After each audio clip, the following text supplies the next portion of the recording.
Did you realize that your sourdough starter can last for decades or even generations if properly maintained? In this video, you're going to learn what you need to know to care for your sourdough starter to keep it lively and active for years to come.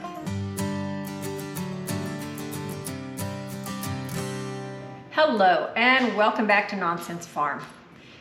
Today we are in my home kitchen and we're going to talk about care and feeding of your sourdough starter. Maintaining a sourdough starter can seem like a big mystery when you first get started, but I promise it's easy. Just stick with me. Your sourdough starter consists of wild yeast and bacteria, and your job in taking care of your sourdough starter is to keep those things alive. It's kind of like a real life Tamagotchi. Tamaguchi? I don't know. Anyway, just like anything else you're trying to keep alive, this means you've got to feed it regularly. And the good news is that in feeding your sourdough starter, all it takes is flour and water. So now the next question you're going to ask is how much flour and how much water? Well, I'm glad you asked. So the sourdough feeding ratio refers to the proportion of sourdough starter to flour to water. I promise this isn't complicated. So you see it referred to in a ratio, like usually what you see is 1 to 1 to 1. And all that means is that you use the same weight of sourdough starter to the same weight of flour and the same weight of water. Notice that I said weight. This is very important. You don't do sourdough by volume. You don't even normally bake sourdough by volume. You use weight. And this is because a cup of flour and a cup of water, not the same thing. Sourdough is always done by weight. I've linked my favorite kitchen scale in the description if you don't already have one. You can also feed your sourdough starter in a higher ratio than 1 to 1 to 1, depending on what your goals are. So a lower feed ratio, like 1 to 1 to 1, will make your sourdough peak more quickly because the starter to flour to water ratio is more equal, so there's more starter to eat the food. Some of the reasons you might want to feed with a lower ratio would be you bake often, or you want your starter to peak as soon as possible because you're trying to get stuff done. So why would you feed with a higher ratio? Well, there's several reasons to do this. One is you want to end up with more starter. Let's just say, for instance, what you have is 100 grams of starter.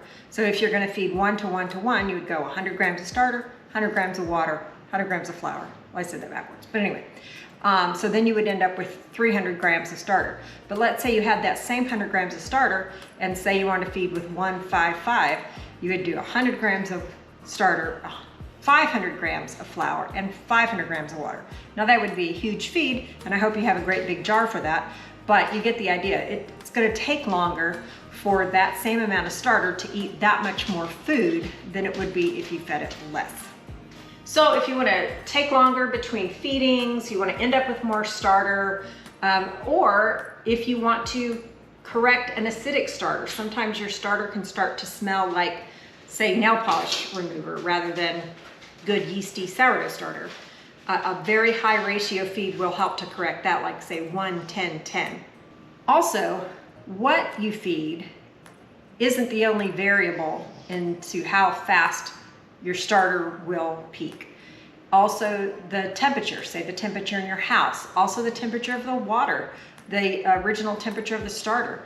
Here in a minute I'm going to do a feed and I'm going to start with just discard out of my discard jar from my refrigerator. Well, this just came out of my refrigerator, so this starter is going to be colder, and so it will take longer to get going than it would be if it was just off the starter jar on my counter. All right, so let's feed our starter.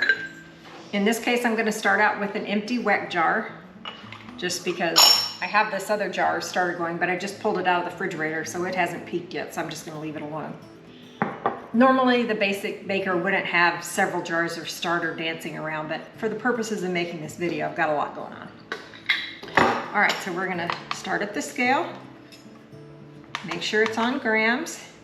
Now, I'm going to do a 1, 10, 10, simply because I have a lot of discard already. I bake with a lot of discard.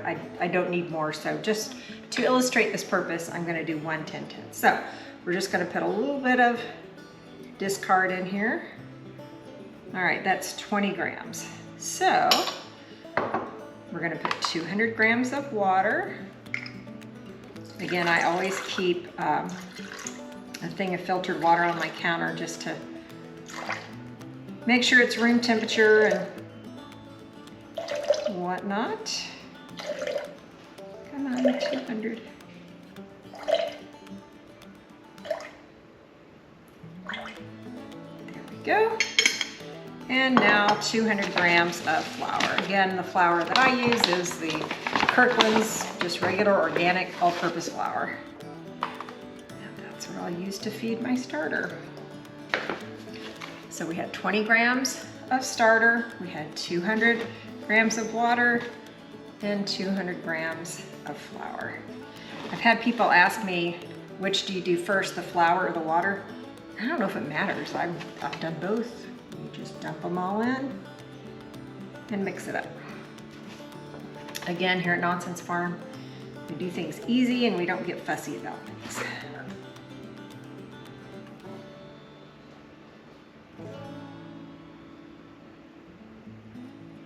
$198,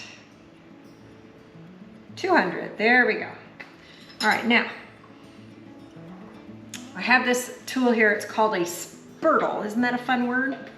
It is not necessary. You can use a rubber spatula, a spoon, whatever you like. I just like this spurtle because A, it's fun to say, and B, it just is really useful for this particular application. It gets down into the jar really well. So you just mix it all up until it's all incorporated. Kind of scrape down the sides of the jar if you can.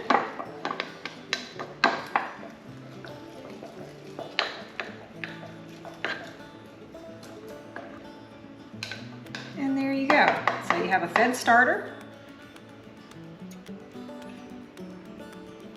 You can just leave it on the counter if you're ready for it to go ahead and peak. Another thing is, say for instance, here in a couple of weeks, I'm going to be gone for 15 days. So what I'll do at that time is I'll take my starter, I'll feed it really well, like say a 1-10-10, and then I will put it in the refrigerator. Refrigerating your starter slows down how quickly it eats the food that you're giving it. So I just had a friend ask me the other day, she's about to leave for 3 weeks. I just told her, feed her starter, put it in the back of the refrigerator, resurrect it when she gets home. It's gonna be fun. So how often you should feed your starter just has to do with how often you're gonna bake, how much starter you need. If you are gonna be baking all the time and you just want to have a constant flow of starter, I would feed it every day or even every 12 hours at 1-1-1. Start it when it peaks and falls, then discard into a jar and feed it again. This is the discard jar that I keep in my refrigerator. I use almost exclusively discard in my recipes because for me, I find it works great, but if you wanna go with active starter, then feel free. Oh, and here's another thing. If you have fed your starter and you haven't had time to bake recently and you're overflowing with discard, it's called discard for a reason. No one is gonna come knock on your door if you actually throw away discard into the trash can. Now don't put it down your sink because then the plumber is gonna come knock on your door. But it's okay to discard just right into the trash. There's nothing that says you have to save all your discard. Flour and water, super cheap. It will not hurt a thing, trust me. If you found this video helpful, I hope you'll check out my other baking videos, my other homestead videos. I hope you'll leave your sourdough questions in the comments or your tips. We're always looking for tips. Thank you very much, and we'll see you in the next video.